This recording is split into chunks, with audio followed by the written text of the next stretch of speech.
So ere na mga mare, ang aming second day sa El Nido. Rampa na agad. Ay 5 the go.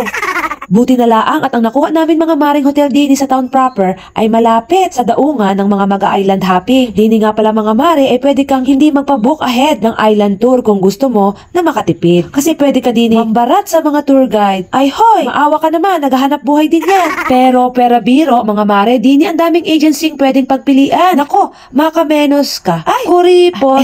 Madiskarte laang. Ay abaw ah. So ere na nga mga mare, antay-antay kami kay kuyang tour guide sa island hopping. Ay 5 the go.